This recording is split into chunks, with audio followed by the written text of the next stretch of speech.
She didn't expect to feel more alive at 72 than she did at 48. Not stronger, not faster, just clearer, more whole. The difference wasn't dramatic, no new program, no perfect routine, just 6 small returns to the habits she'd once given away without noticing. The change came quietly, not as illness, not as fear, but as a moment in the kitchen when she forgot why she walked in, as breathlessness halfway through a sentence, as the ache in her knees when she sat too long beside a muted television. She hadn't declined, she had drifted, away from rhythm, away from nourishment, away from herself. These weren't resolutions, they were rememberings. 1. Walking is the oldest language the body knows. She didn't start with stretches, no pedometer, no goal. She just needed air, a reason to lace up the shoes that had waited too long by the front door. The first steps felt uncertain, not because her legs had forgotten, but because she had forgotten what it meant to move without purpose, to walk without proving anything. She made it to the corner, then halfway down the next block, she passed the house with the lilacs and paused, not from breathlessness, but because she remembered planting a bush just like it years ago in a yard that had since been sold. Each step became something more than motion. It was a thread pulling her back to the mornings when her body was not a task, but a companion. Her feet struck the pavement gently like punctuation marks in a letter she hadn't written in a long time. No music, no smartwatch, only the soft cadence of breath joining rhythm with the ground. And something shifted. The ache in her hips didn't vanish. The stiffness in her knees didn't magically melt, but the noise inside her, the hum of static thought, of unfinished lists and undone grief, grew quieter, because walking, she remembered, was the first thing she ever did to become herself. Not fast, not far, but forward.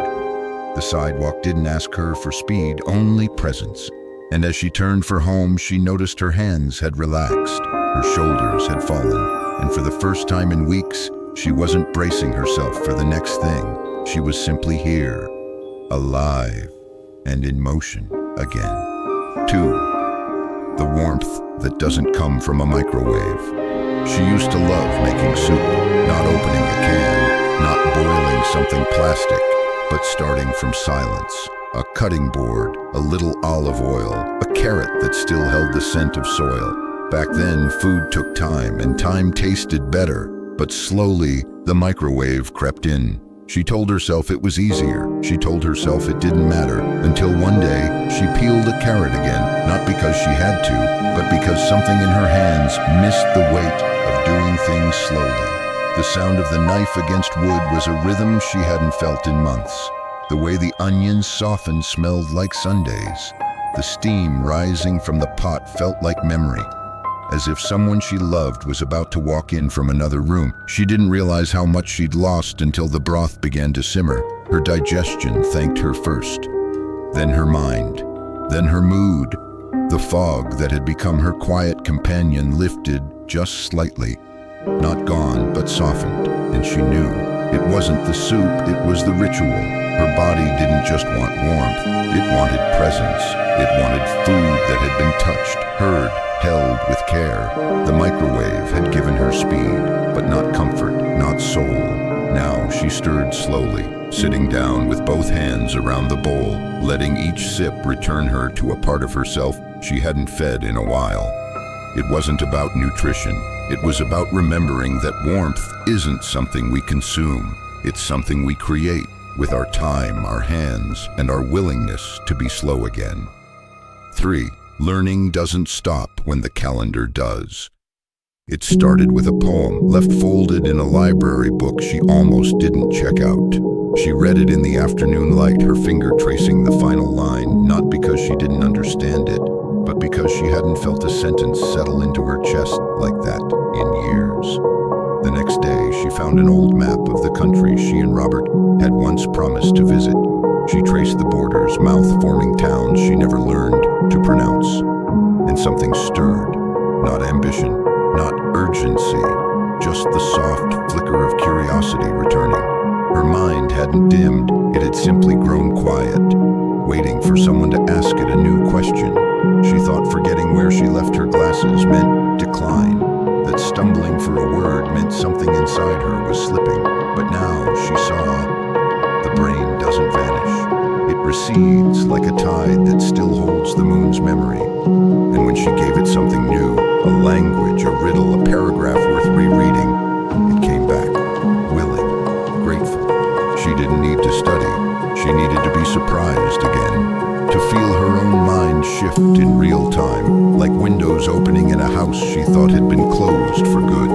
There was no test, no performance, only the pleasure of knowing she could still learn what no one asked her to, that her brain had been waiting for the moment she stopped proving and started listening. And maybe that's the real sharpness, not speed, not memory, but presence. The ability to meet a new idea and let it live beside you without having to tame it. 4. Strength was never about muscles. She started with a chair, not a gym, not a routine, just the wooden chair by her kitchen window. 5 minutes, barefoot, no timer, just breath. She held the countertop, bent her knees slowly and stood back up. Once, then again. Her thighs trembled at first, not from weakness, but from remembering. It wasn't the movement that scared her, it was the space between steps. The moment when she wasn't all the way up, but no longer safely down. That was where the fear lived, the in-between, the pause that once led to a fall. But she kept going.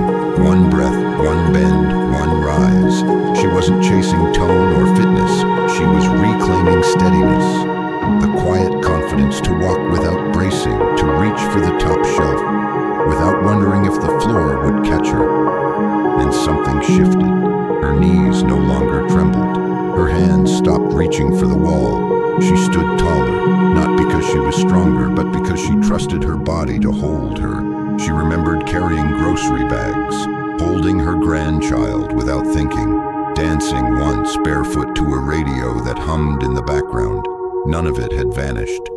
It had simply gone quiet. Strength, she realized, was not what you lift. It's what you carry when no one sees it. The courage to stand even when you've sat in doubt for too long. Now, when she stands from the chair, she doesn't do it for practice. She does it to return. To the woman who never stopped being steady, just needed a few breaths to find her footing again. 5. The echo of one call. It took her nearly an hour to press the final number, not because she expected rejection, but because her voice had grown out of practice. The contact was still saved, the name unchanged, but the space between them felt wide enough to forget how once they spoke daily without needing a reason. Her thumb hovered. Then, with a soft exhale, she called. It rang twice.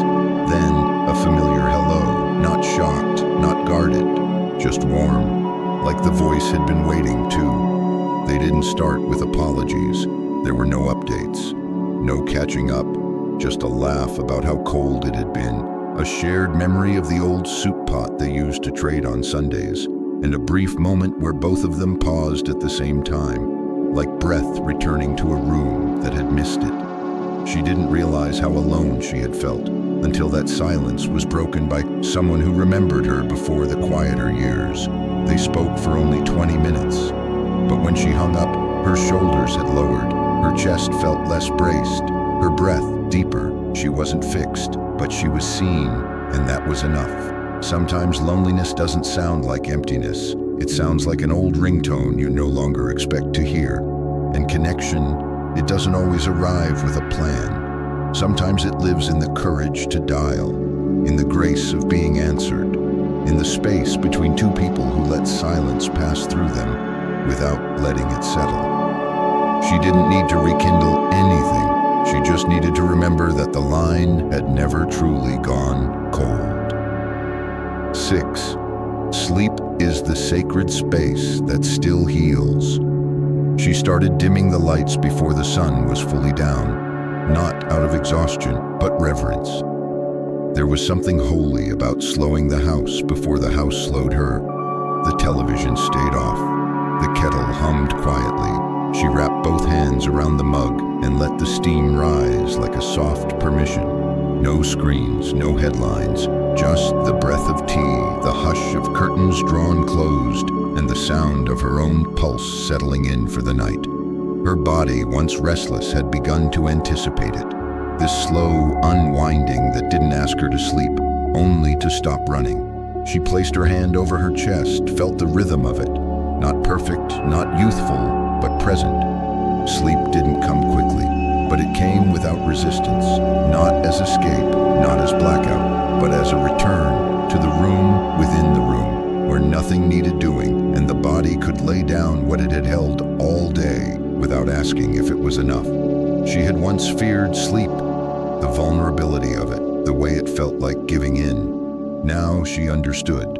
Sleep wasn't surrender, it was sanctuary. The place where healing slips in quietly without needing applause. Where the mind breathes freely without rearranging the past. Where the joints are no longer responsible for carrying the weight of grace. It wasn't about how long she slept, it was about how fully she arrived. And each night now, as she slid beneath the quilt, she didn't think about aging. She thought about how the dark can sometimes be the gentlest light we offer ourselves. Maybe it's a walk you've started taking again, not far, but enough. Maybe it's a poem you no longer rush through, a meal you make slowly, not to impress, but to remember. If something rose for you here, a habit, a rhythm, a small return, you can leave a trace of it below. No need to explain, no need to promise more, just let it be known. I'm still coming back to myself. Because strength isn't always rebuilt. Sometimes it simply wakes where you last set it down.